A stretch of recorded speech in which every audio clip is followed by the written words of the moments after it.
Hello, I'm Otto, and welcome to my Factorio Space Age guide for new players. This is episode 0, so we're going to be talking about the different settings and the seed that we will be uh, finding and making for this guide.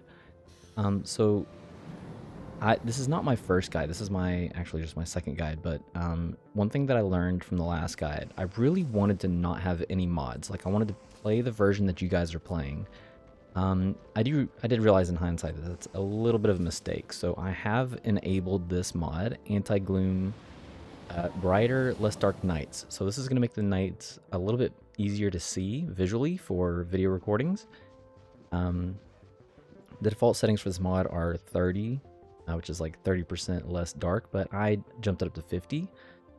You can still definitely tell when it's dark, like the darkness is just more dull, and I'm completely fine with that. Like we do want to be able to tell the difference between daytime and nighttime, so I have that.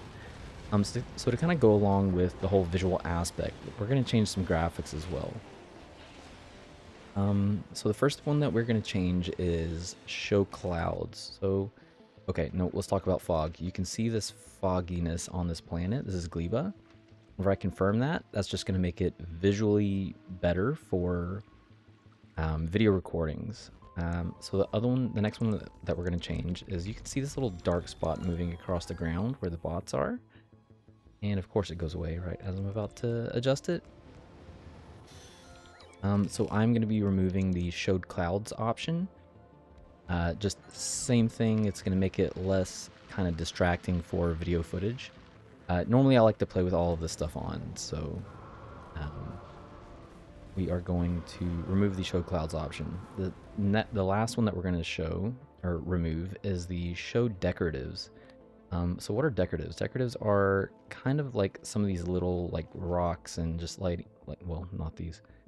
Little rocks in these little patches of grass. So whenever I enable this, you're going to see all the clouds go away. It's going to make it a lot more bland, and that's just, again, just to make it visually easier for video recording. So that's all the graphic changes that we're going to change. So what about the controls? So the first thing that I change with my controls is the next weapon option. So we will have different weapons that we can cycle through. And in Factorio 1.0, the default for this was tab. So I'm going to be swapping that back to tab. I cannot get used to hitting C. C in the base game was this one, shoot selected. So if you wanted to target something that you couldn't just use spacebar to target, you'd have to hit C to destroy it, like trees and boulders and your own buildings and stuff like that. So what that did was now I have tab set as change weapon, but I have to remove tab from the world map toggle or the remote view toggle. I understand why they did this, because there's a lot of maybe like action RPG players or different games that they tend to use tab for map, but I have been playing World of Warcraft for like 20 years, so M is very natural for me. Another change that I like to make is the rotate. So we do prefer R and Shift R for rotate, but in addition to that, I like to have Shift and mouse wheel up for rotate and Shift and mouse wheel down for reverse rotate. The reason for this is that it helps out a lot when we're building train blueprints or just dealing with trains in general. The rails, they've added a lot more angles, so it's quite a bit easier to maneuver the rails in the right position if you can just use your mouse wheel to do that. The last one that I'm going to change is, this is just for me. The last video, the last guide that I made, it was really irritating because every time I started recording with F9, which is the setting that I have to start recording, it would zoom in, and I did not realize that this was one of the options. So I'm going to be removing this as an option. That way I can set it at the zoom level that I want for the start of every video and don't have to like do any funky stuff. So sounds, this is largely up to you. I have lowered a lot of my sound settings to make sure that you can hear the sound of my voice over the sound of the game, but still be able to hear the game. Like, Factorio has some great music, and after 2,400 hours playing this game, I love the music even more now. So interface. Um, we are going. You don't know what alt mode is yet, or maybe you do. But we're going to be enabling show combinator settings in alt mode and show beacon modules in alt mode. So I'll explain alt mode in episode 1, the next episode, and discuss some of the things about that. We're also going to be selecting the pick ghost item if no items are available option. So what that is if we are placing items on the ground and we run out, you just can't do anything else with that until you get more. But we want the ability to place ghosts down if we do not have the actual item, and that's the way that we enable that. The last change that we're going to be making is the active quick bars. So you have 2 quick bars or action bars on the bottom of your screen that you can add stuff to. By default, it's 2. I like to use 4. The downside of this is that when you're attacking the enemies in the game, the biters, if they are to the south, it is quite a bit more frustrating to deal with them if you have 4 action bars. I tend to prefer to attack them if they are to the north, to the west, or to the east. I'm sure there will be plenty of situations where we have to attack them and they are to the south, but these are the settings that we are using for the game. I've also deleted my achievements. Like our achievements won't line up perfectly, and that's okay. I'll probably get some earlier, or you will probably get some earlier if you like to just watch an episode and then figure things out on your own, and then, you know, you're crafting stuff while I'm not, you get the idea. We will. It's just, you know what? It just makes it a little bit more fun when we can be like, hey, yay, we hit a milestone. Okay, so let's get into the seed. So I don't know how difficult this is going to be to find a seed, but before we get into that, let's talk about this. So we ignore most of this. We will at some point end up using sandbox mode. So this is basically creative mode. And a lot of players use this to build blueprints. I generally prefer to build things within the game and within the context of the game. There are a couple of exceptions though. Like I like to build my train blueprints in sandbox mode and my solar arrays in sandbox mode. And I will get into why I like doing that once we get to the point where we are creating train blueprints. And I will explain how I set the map up in the way that I do whenever I use sandbox the first time. So we will get into detail with that later on. All right, so let's look at what kind of... Oh, this is actually not that bad of a seed.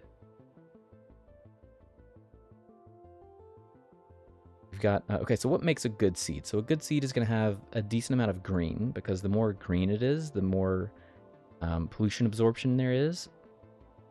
Pollution will irritate the biters, the little red dots, and that irritates them and they will attack us once they absorb a certain amount of pollution, because we are polluting the area with all of our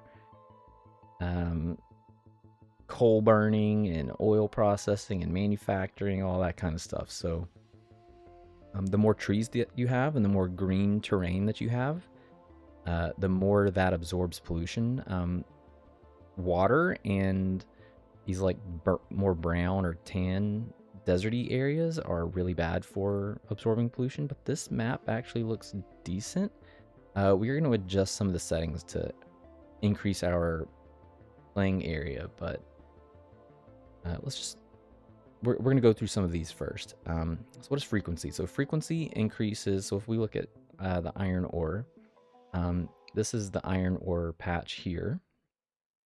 Oh, and I should also say that this is the starting area. So every single starting area is going to start you out with 5 things. It's going to start you out with a small body of water. It's going to start you out with iron ore, copper ore, coal, and stone. You will always have these 5 things very close by when you start the game. And I believe they're always visually, like they're within sight. So a lot of this area we will not be seeing. It'll be blackened by the, I guess you could call it, fog of war.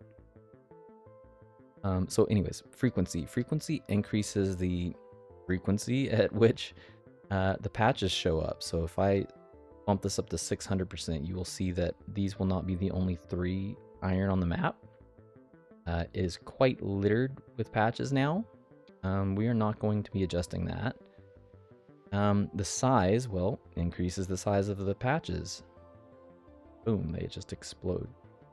And the richness won't visually affect anything, but the richness is basically the density. So if this had, I don't know, let's say 1,000,000 ore, increasing this to 600%, now it probably has 6,000,000 ore, so that's a little bit cheaty. The size is also a little bit cheaty, but this is the thing that I prefer to use, because we can get, say, more miners down on a patch like this, which just helps us fill up our belts a little bit, but it does actually give you more. So if this is increased by, say, 300, 2 or 300%, it's at 300%, it's probably almost double the materials. So it is kind of a little bit cheaty. If you just really didn't want to cheat, like I'm a big fan of like increasing the size and maybe reducing the richness a little bit. But we're going to adjust some of these soon. We're not going to touch anything on the planets. Volcanus, Gleba, Fulgora, or Aquilo. We're gonna come back to this. Okay, no, let's just do it now. So I can see that there's some little stone patches here. They're pretty tiny. The copper is a little tiny too. There's some stone back here. I feel like the stone patches in Factorio 2.0 are quite a bit smaller, so we're gonna bump the stone size up by at least 100 and... Oh, we're gonna go with 200% on that one. I do like to bump up the iron and the copper a little bit too. There's not a lot of coal. Actually, this could be a huge... Oh, this is potentially a big problem. Coal down here. We're gonna see once we start adjusting some of the other settings, like how bad this coal problem might actually be. You could like the coal, the crude oil, so you can see that this is oil here. If we bumped that up, this would be like, oof, there's a ton of them. So we might just leave that like it is. There looks to be maybe 15-ish there, so that's actually a pretty decent amount. But not a lot of oil anywhere else except for down here. Okay, so, and uranium doesn't really matter. We don't use that much. Like that's actually tons. Maybe I'll increase the frequency a little bit. See if there's another one that pops up nearby.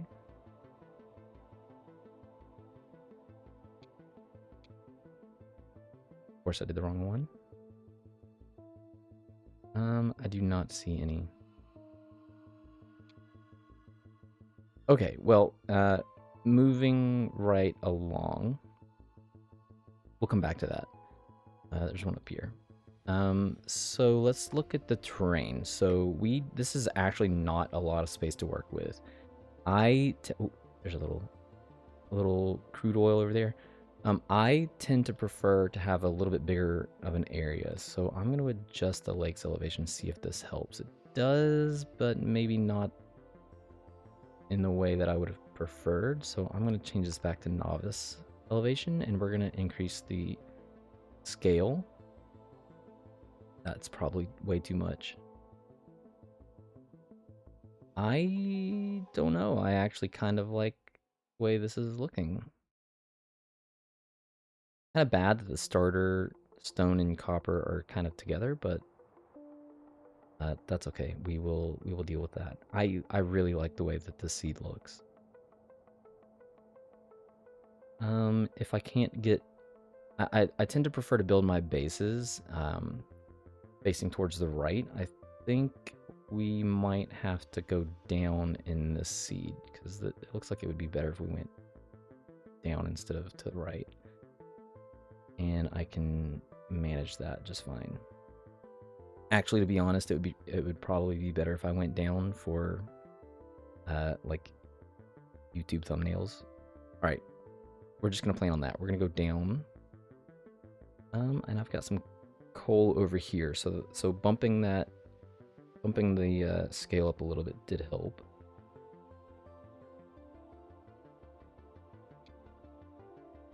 Uh, 200% is probably too much.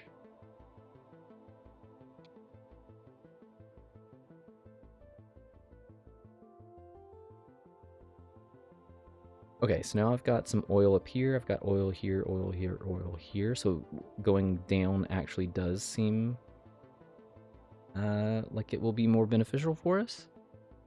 I've got uranium over here, kind of close to water, kind of close to iron. That's a big deal.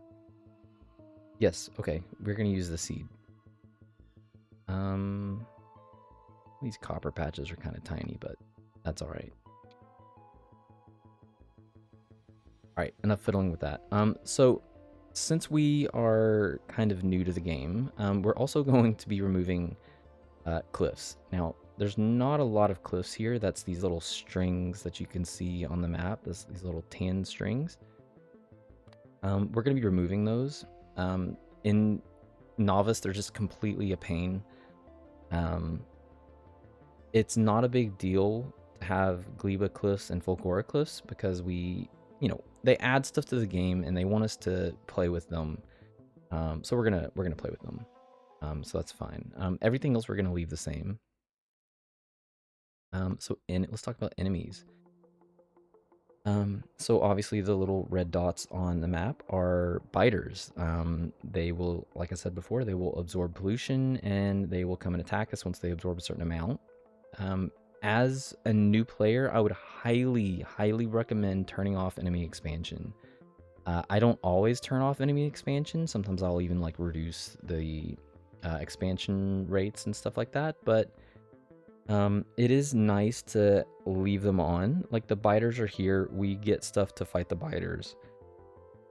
If you were to completely remove the biters, well, first off, it would be very difficult to play Space Age without them. We kind of need them later in the game. No spoilers. But anyways, we will be turning off expansion. This could potentially cause problems for us, and you will see why maybe like 2/3 through the game. We'll get there. So we're also going to increase the starting area. This is, whoops, not 300%. So you can see that whenever I go from 100% to 300 or to 200%, some of these biters will actually just disappear. Yeah, so 2 up here, 1 down here.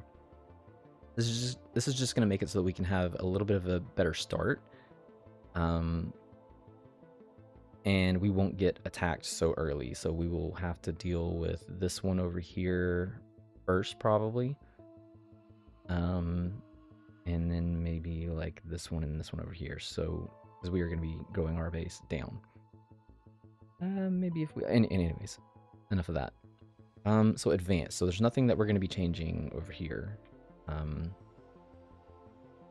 We're not going to be changing the spoil rate, which is a new mechanic of the game. We're not going to be adjusting the asteroids, which is a new mechanic of the game.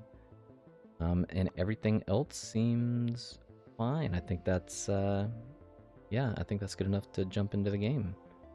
So, that's going to be it for this episode. And episode 1, we will jump into this seed with these settings. And before we go, I do want to say, so my general style is that I like to record things in advance. So that way, if I ever mention things in the future, I will have video footage to be able to reference to show you what I mean, rather than just hope that you can remember me saying it. I give you the visuals on what's going on with that.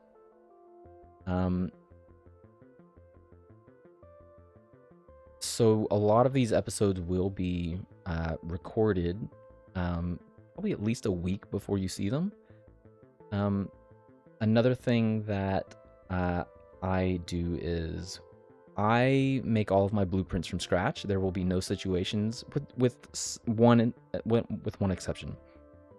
There will be no situations where I'm like, hey, just use this blueprint. I will be putting the blueprints in the description if you want to check them out. I feel like that maybe worked in the last guide that I did.